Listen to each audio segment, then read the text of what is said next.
Hello guys! Magluluto po ako magbe-bake po ako ng pork ribs. Ilalagay ko lang po sa paper. Yan, paper lang po. Napakasimple lang po. Tapos lalagay lang natin sa oven ng 350 Fahrenheit. Yan siya guys. Lalagyan ko po ng caraway seeds kasi ito yung favorite ng aking mother-in-law. Yung caraway seeds. Yan. Kunti lang. Tapos, onion. Lalagyan ko lang ng kunting asin. Hello. Yan. Lalagyan ko lang ng kunting asin. Marami na. Tama na yun. Hindi ko kami masyadong nag-aasin. So, guys.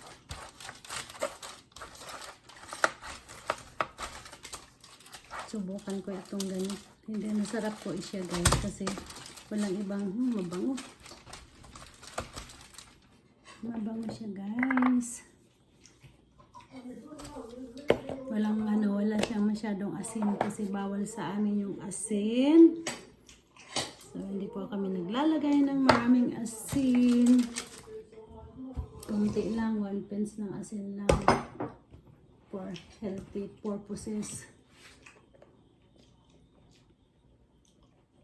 So, ganito lang po guys. Tama na yung karawasin. Sarami na yun siya.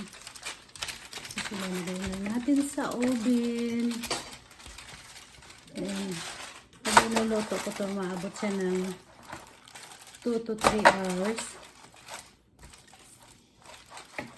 Kasi mas gusto ko po yung malambot. Kaya yun guys. Dito lang po ako natutong magluto. Kasi noon, pag nagluluto dyan sa atin, masyado akong umaasa sa aking unang asawa. Kaya ito, pagdating ko dito, akong tagaluto, guys. So, yan na siya, guys. Yan, lalagay na natin sa oven.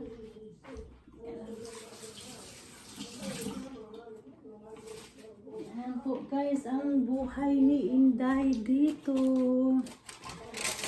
Ayan. Lalagay natin siya sa oven. At titingnan natin mamaya.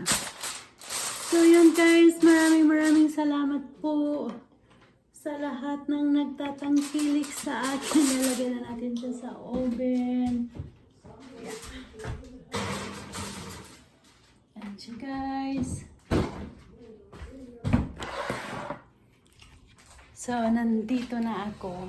Kaya yun guys. Sa uli, maraming salamat po sa proud nanay, sa mga baguhan kong nakilala dito, sa mga nagsusuporta sa akin. Maraming salamat po sa inyong tanan. Daghan salamat. Love you all guys. Guys, ito na. Babalik ta rin na natin. Yeah. Dito na siya. Babalik ta rin natin yung ating simple recipe. Malambot na.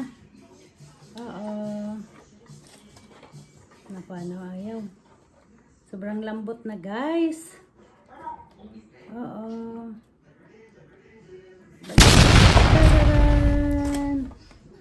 So, yan siya guys.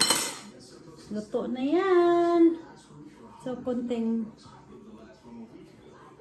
broil, paibo broil ko lang. Yan siya guys.